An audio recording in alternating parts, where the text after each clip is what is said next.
이사야서 9장 6절부터 7절까지 말씀입니다. 합독하겠습니다. 이는 한 아기가 우리에게 낳고 한 아들을 우리에게 주신 바 되었는데 그의 어깨에는 정사를 메었고 그의 이름은 기묘자라 모사라 전능하신 하나님이라 영존하시는 아버지라 평강의 왕이라 할 것임이라. 그 정사와 평강의 더함이 무궁하며 또 다윗의 왕자와 그의 나라에 군림하여 그 나라를 굳게 세우고 지금 이후로 영원히 정의와 공의로 그것을 보존하실 것이라. 만군의 여호와의 열심히 이를 이루시리라. 아멘.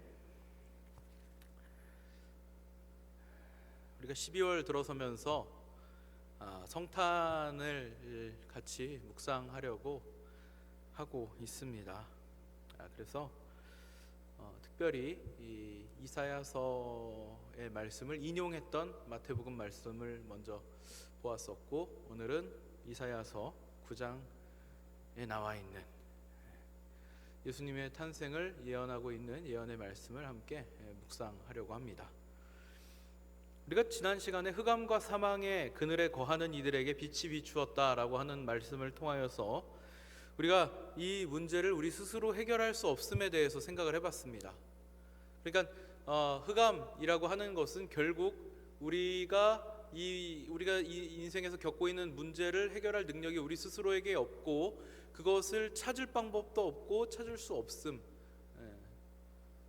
대하여서 흑암이라는 표현을 사용하고 있다라고 하는 것을 보았죠. 우리에게는 없고 우리 스스로 만들 수도 없고 우리가 찾을 수도 없는 이 영원한 생명, 생명의 능력, 그리고 참된 기쁨, 이러한 것들이 어디에서부터 오는가?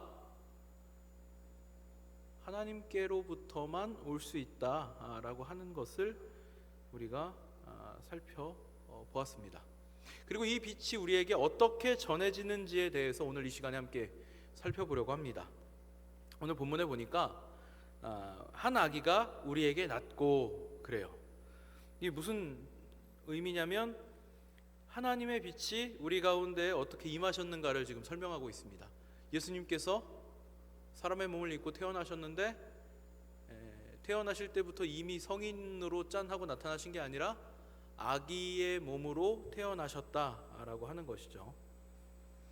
성경의 기록이 예수님에 대하여서 계속해서 이렇게 설명을 합니다. 어깨에는 정사를 메었고 그 이름은 기묘자라 모사라 전능하신 하나님이라 영존하시는 아버지라 평강의 왕이라. 여러 가지 이름들이 붙습니다. 그리고 이 이름들이 가리키는 바가 무엇인가? 결국에는 이 다양한 표현들이, 이 다양한 이름들이 하나님을 향하고 있음에 대하여서 우리는 확인할 수가 있죠. 그러니까 사실은 이런 표현들은 하나님이 아니고서는 받을 수 없는 이름인 것입니다. 전능하신 하나님, 영존하시는 아버지께서 아기로 태어나신다라고 하는 말씀이죠. 이 사건을 대하는 우리 입장에서 이 과정은 신비입니다. 성령으로 잉태되어서 동정녀인 마리아의 몸을 통하여 그 살과 피를 취하셔서 사람의 몸으로 나셨습니다. 여기까지도 우리는 우리의 지식이나 이성으로는 이해할 수 없는, 그렇죠? 어떻게 처녀가 아이를 낳는가 하는 문제에서부터 우리는 벽을 만나게 됩니다. 우리가 예수님에 대하여 고백할 때 그분은 참으로 하나님이시지만 또한 참으로 사람이시다 라고 고백을 합니다. 이 고백이 우리에게 주는 의미가 굉장히 특별합니다. 왜 하나님께서 육신을 가진 인간이 되셔야 했는가? 왜 아기가 되어 태어나셨어야 했을까 하는 문제입니다. 우리 기독교 신앙을 잘 요약해서 고백하는 고백하게끔 되어 있는 우리가 사도신경이라고 부르는 신앙의 고백을 잘 살펴보면 거기 아주 중요한 포인트가 있습니다. 바로 이런 표현이 있는데요. 고난을 받으사예요. 이 예수님께서 물론 고난만 받으셨다라고는 말할 수가 없겠습니다.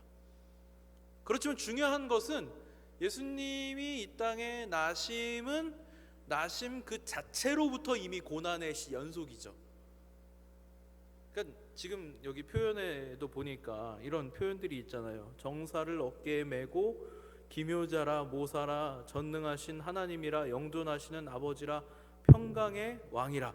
근데 이런 하나님께서 왜 하필이면 인간의 몸을 입고 육신으로 이 땅에 오셨는가, 아기의 몸으로 응애하고 태어나셨는가 하는 거예요.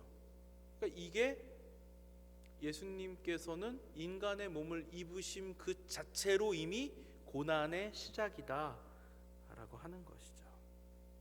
물론 예수님께서 공생의 사역을 하시는 동안에 많은 사람들이 예수님을 따랐습니다.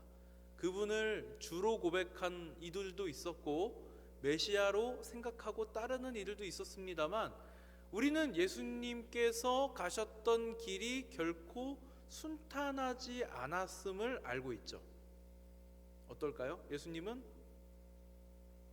골고다에서 십자가를 지시고 사람들의 수많은 모욕과 고통 가운데에서 가장 처절하고 가장 저주받았다라고 표현되는 형벌로 죽으셔야 했습니다. 그분을 주로 고백하고 메시아로 고백했던 수많은 사람들까지도 마음을 돌려서 예수님을 향하여 손가락질을 하고 죽여 마땅하다라고 그렇게 이야기를 했죠. 우리가 소위 이 제자 훈련에 대해서 이야기를 할 때 많은 목사님들이 사람들을 잘, 이제 성도들을 잘 양육해서 제자로 만들어서 열심으로 또 하나님의 사람들을 품고 섬길 수 있는 일꾼이 되기를 꿈꿉니다. 제자 훈련을 하죠. 우리 청년들 중에도 제자 훈련 양육을 받는 청년들이 있어요.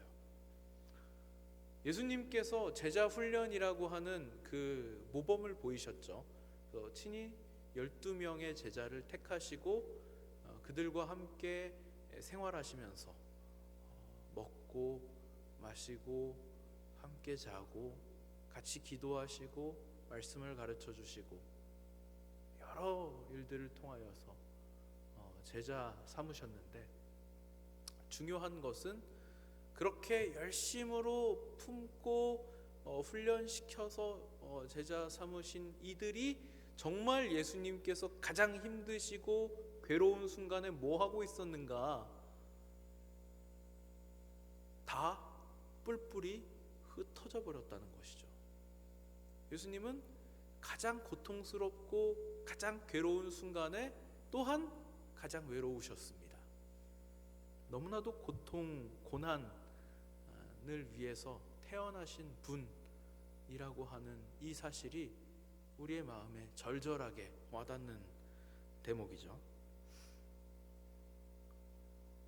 죄 없으신 분이 이 세상에서 사는 것 자체도 고난이고, 그리고 또 전능하신 하나님, 영존하시는 아버지가 인간이 되어 인간이 겪을 수 있는 가장 극한의 고통들을 다 맛보면서 우리가 지어야 할 인생의 무게를 경험하십니다.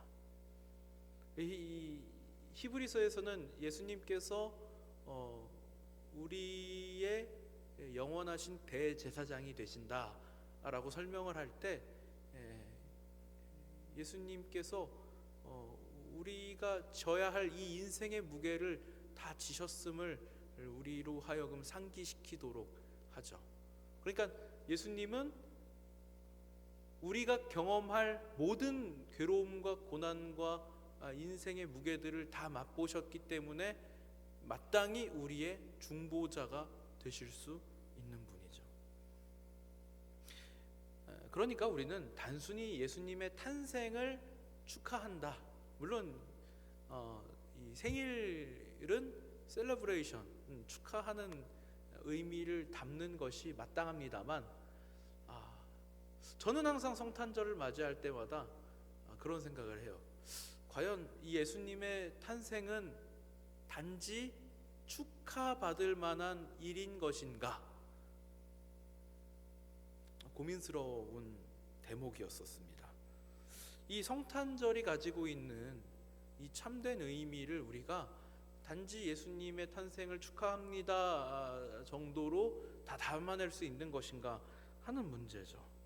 우리는 사실 이 사건을 통하여서 경이로운 사랑에 대한 감사와 경배를 올려드리는 것이 마땅할 것입니다. 하나님께서 우리가 사는 이 세상에 인간의 몸을 입고 태어나셨다라고 하는 것이 우리로 하여금 많은 것들을 생각하게 하시는 거죠. 먼저 그렇게 태어나신 그분께서 육신을 입고 이 땅에 오신 참 사람이신 그분이 또한 오늘 본문에 보니까 전능하신 하나님, 영존하신 아버지, 하나님의 그 신성을 또한 지니셨음에 대하여서 이야기를 하고 있습니다. 그러니까 이게 사실은 우리 기독교 신앙에서 어떻게 보면 가장 핵심이에요. 수많은 이단이 기독교 역사 내내 2000년 전 초창기부터 오늘날까지 계속해서 많은 사람들을 미혹하는 그 이단의 가장 기초가 뭐냐면 바로 이 예수님의 신성 또는 인성을 부인하는 데서 옵니다. 그분은 하나님이시다만 해서도 안 되고, 그분은 사람이시다만 해서도 안 될 일인 거죠. 그분은 참으로 하나님이시고 또한 참으로 사람이시다. 경배받으시기에 합당하신 분이 고난까지 받으셨다. 예수님께서 고난을 앞두시고서 제자들 몇몇을 데리고 기도하러 가시죠. 그리고 그 기도하시는 자리에서 정말 너무나도 당신께서 지셔야 하는 그 십자가의 무게가 절실하기에 어떻게 기도하셔요? 하실 수만 있다면 이 잔을 제게서 옮겨 주시옵소서. 그렇지만 아버지 뜻대로 하겠습니다. 이 기도 안에는 예수님께서 겪으셔야 할 고난과 그분이 마땅히 지셔야 할 십자가의 무게가 고스란히 담겨 있습니다. 세상 어떤 종교도 이런 경우는 없죠. 기독교를 접하지 않은 사람에게 이 복음의 내용을 소개하게 된다면 아마 다들 어떻게 이런 일이 있을 수 있느냐, 신이 인간이 되어서 인간을 위해서, 피조물을 위해서 고난을 당한다는 것이 참 대단한 상상력이다. 그러니까 우리도 그러잖아요. 너무 감당하기 어려운 사실을 이야기하면 뭐라 그래? 상상력이 대단하다. 영화를 너무 많이 봤다 그러잖아요. 오히려 하나님께서 인간의 몸을 입고 이 땅에 오셔서 피조물인 죄인인 우리를 위해 고난당하시고 죽으셨다. 믿어지지 않는 일인 것이죠. 예수님은 사랑하는 사람들에게 버림받으셨고, 당신께서 그들을 위하여 오셨음에도 불구하고 그들로부터 고문을 당하시고 비난을 당하시고 매질을 당하시고 손가락질을 당하셨습니다. 누명을 쓴 채 죽는다고 하는 것이 여러분 어떤 의미인지 생각해 보셨어요? 억울하게 내가 잘못한 것 하나도 없음에도 불구하고 내가 그렇게 될 것을 알고 또한 기꺼이 감당하리라 라고 각오를 한다는 것이 여러분 얼마나 대단한 일인지 생각해 보셨나요? 그렇지만 사실은 우리는 그분께서 당하셨던 고난이나 어떤 그 괴로움에 대하여서 정말 눈꼽만큼도 발끝만큼도 따라갈 수 없다라고 하는 것을 여러분 절실히 느끼셔야 합니다. 그런 영화가 있죠. 멜 깁슨 감독이 만든 패션 오브 크라이스트라고 하는 영화가 있습니다. 저는 가급적이면 그 영화를 보지 않으시기를 추천드리는데, 왜 그러냐면 그 시각적인 그 자극이 우리로 하여금 우리의 이 감각이 무뎌지게 만드니까 한두 번 정도 볼 수 있을진 몰라도 너무 자주 접하는 것은 오히려 예수님의 당하신 그 순환에 대하여서 우리가 좀 더 무뎌지게 만드는 것이 아닐까, 시각화하는 것이 오히려 좀 그런 생각을 하게 됩니다. 우리 인생이 경험해야 할 모든 고통, 누구도 상상할 수 없는 억울함, 이 모든 것들을 온전히 자발적으로 사랑으로 행하셨다. 그래서 오늘 본문에서 예수님의 또 다른 이름을 기묘자라 이렇게 설명을 합니다. 기묘자라, 원더풀입니다. 원더풀, 놀랍도록 아름다우시다.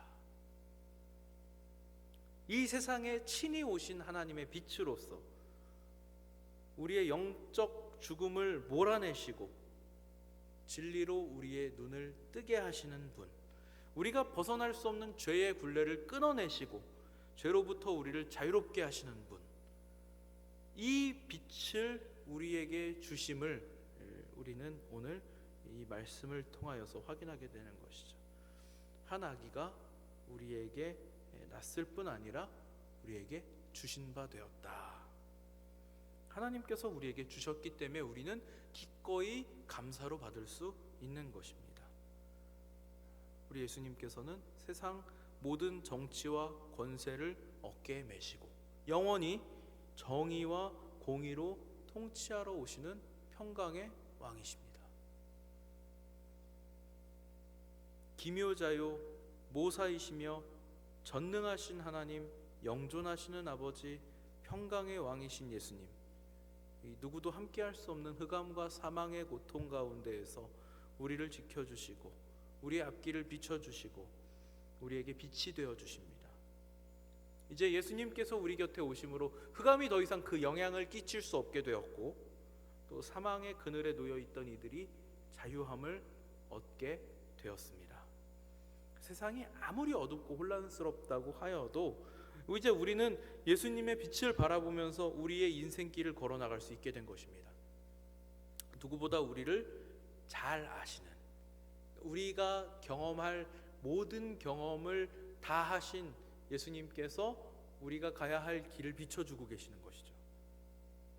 오늘 본문이 이 보증을, 이 약속을 이루시는 것이 여호와의 열심이다 이렇게 표현을 합니다. 하나님의 열심이다 그래요. 그래서 오늘 이 제목을 여호와의 열심 이렇게 지었습니다. 제가 지금 여러분에게 설명드렸던 이 내용이 여러분 마음에 확 와닿기를 바랍니다. 와닿으시는가요? 이게 여러분들이 예수님에 대하여 묵상하실 때마다 느껴졌으면 좋겠어요. 그분이 이 땅에 나심이 고난 그 자체였음. 물론 기꺼이 영광 받으시기 위하여서 오셨지만 그 영광을 위하여 예수님께서는 친히 고난 받으시기를 감당하셨다는 것을 여러분들이 예수님에 대하여 묵상하실 때마다 떠올리시기를 축복합니다. 세상을 구원하시기 위한 이 하나님의 열심이 여러분들에게 느껴지시기를 원합니다.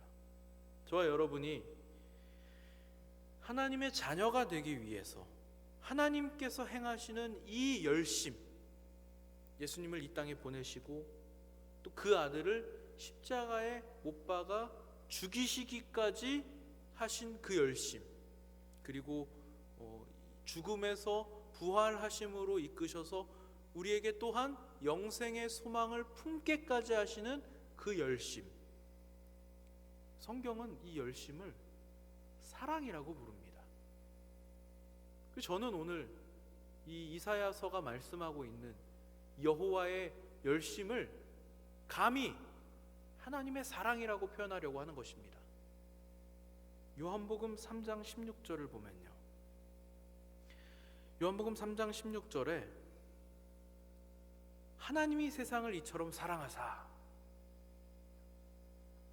이건 사실 여러분 우리가 꼭 말씀을 굳이 띄우지 않더라도 우리 기독교인들이라면 정말 누구나 다 사랑하고 즐겨 외우는 구절 아니겠습니까? 한번 같이 읽지 말고 한번 외워볼까요? 하나님이 세상을, 시작. 하나님이 세상을 이처럼 사랑하사 독생자를 주셨으니 이는 그를 믿는 자마다 멸망하지 않고 영생을 얻게 하려 하심이라. 아멘. 예수님을 이 땅에 주심도 하나님의 사랑이고, 예수님께서 죽으심 또한 하나님의 사랑이죠.